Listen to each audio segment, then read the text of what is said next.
అరే ఏమైందిరా భయ్? ఎగ్జామ్ అందరు ఇట్లా ఫ్రీజ్ అయిపోయారు. రేయ్ తర్వాత ఏమైందో చెప్పరా.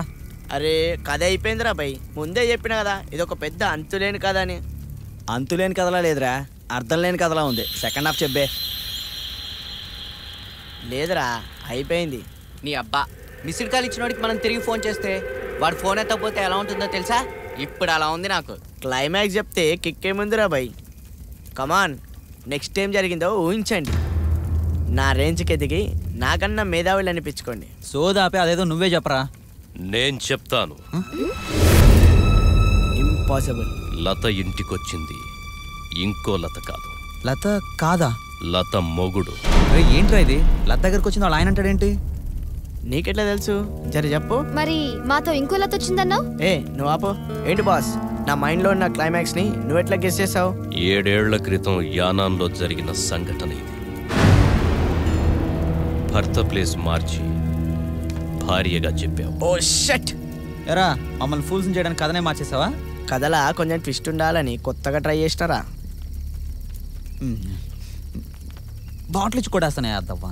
నువ్వు ఉండరా బాయ్, ఈ స్టోరీ 7 ఏళ్ల కిందట పేపర్లో వచ్చింది. నీకెట్లా తెలుసు? నువ్వు చెప్పిన స్టోరీ కిందే నా ఫ్రెండ్కు జరిగిన సంఘటన ప్రింట్ అయ్యింది.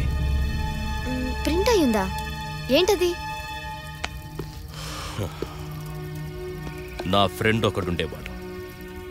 ప్రకృతి అందాల్ని కెమెరాల్లో బంధిస్తూ అడవిని చూడ్డానికి వచ్చిన వాళ్ళకి గైడ్లా ఉండేవాడు. వాడికి అడవంటే ప్రాణం. అడవిని అమ్మకంటే బాగా చూసుకునేవాడు. ఎవరైనా అడవిలో మందు కొట్టినా, వెపన్స్తో వచ్చినా వాళ్ళని జంతువుల్ని వేటాడకుండా అడ్డుపడేవాడు. అలాంటిది ఈ అడవి మీద 3 దుర్మార్గుల కన్ను పడింది.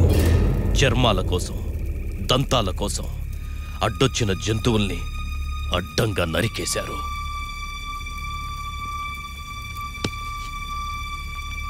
ఎర్ర చందనం, గంధం, ఇంకా ఎన్నో విలువైన చెట్లను వేర్లతో సహా పీకేశారు. అడవి గొంతు మూగబోయింది. అడవి తల్లి చచ్చిపోయింది. అది చూసి తట్టుకోలేని నా ఫ్రెండు దీనంతటికీ కారణమైన పొలిటీషియన్, ఫారెస్ట్ ఆఫీసర్, కాంట్రాక్టర్ ఈ 3 ఎదిరించాడు. అంగబలం, అర్థబలం, అధికారం ఏదైతేనే వాళ్ళ బలానికి నా ఫ్రెండ్ బలైపోయాడు.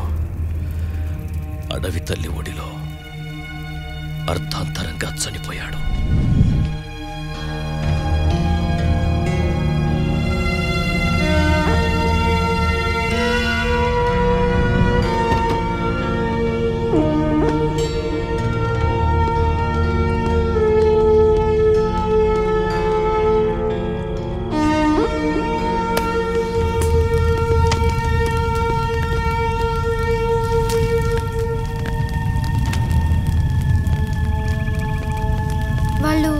మీ ఫ్రెండ్ ని చంపేశారా? అడవి మీద ప్రేమ తగ్గక ఆత్మగా మారి ఇక్కడే తిరుగుతున్నాడు. ఈ అడవిలో ఉండాలంటే మీకు 3 రూల్స్ చెప్పాను. ఆ రూల్స్ నావి కావు, వాడివే. వాడి రూల్స్ క్రాస్ చేస్తే ప్రాణాలతో వదిలిపెట్టడం. అందుకే మీకు ముందుగా చెప్పాను. కానీ ఒక్కటి మాత్రం నిజం, ఇంతవరకు వాడికి ఎదురుపడ్డ వారెవ్వరూ ప్రాణాలతో మిగల్లేదు.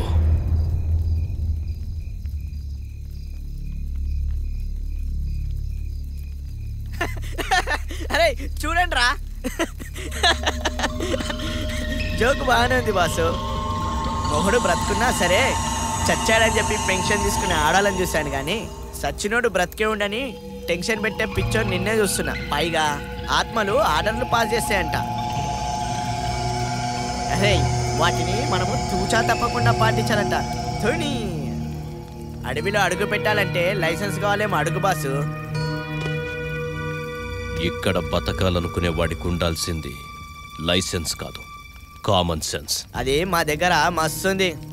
లెవిట్రా, తనేదో అలా మాట్లాడతాడు కానీ మన టాపిక్ లోకి వచ్చేయండి. రే వాడు చెప్పింది నాకు ఎందుకో నిజం అనిపిస్తుందిరా. అరే ఇదంతా సొల్లురా భయ్, నేనైతే డైరెక్ట్ గా చూసేదాకా నమ్మను. ఇక్కడ నమ్మడం నమ్మకపోవడం అనేది ఇంపార్టెంట్ కాదు, తర్వాత కథ ఎవరు చెప్తారనేదే పాయింట్. కథలో కంటెంట్ ఉండాలంటే బాటిల్ ఫుల్ ఉండాలిరా. మంది అయిపోయింది, ఇంకో బాటిల్ ఏడుందిరా? కార్లో సీట్ కింద ఉంది, వెళ్ళి తెచ్చుకో. థ్యాంక్స్ రా భయ్, నేను వెళ్ళి తెచ్చేసుకుంటా. ఇప్పుడే వస్తారా?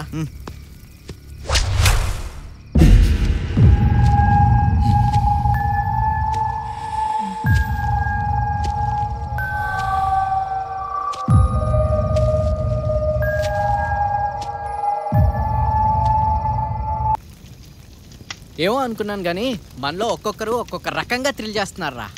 కారు ఆగితే ఆగింది కానీ మనలో ఉన్న క్రియేటివిటీ మొత్తం బయటపడింది.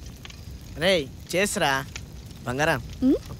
ఎచ్చి రేయ్ తాగడం తగ్గించరా లేకపోతే చస్తావు. వాడు చెప్తే ఎప్పుడు వింటాడు గనక. ఇంతకి మీరు భయపడతారా? నాకు చీకటన్నా ఆత్మలన్న భయం. మీకు భయమా? మరి దెయ్యాలపై సినిమాలు తీస్తున్నారు. భయాన్ని బిజినెస్ చేసుకుంటున్నాను. అంటే భయాన్ని బాగానే వాడేసుకుంటున్నారనమాట. If you don't mind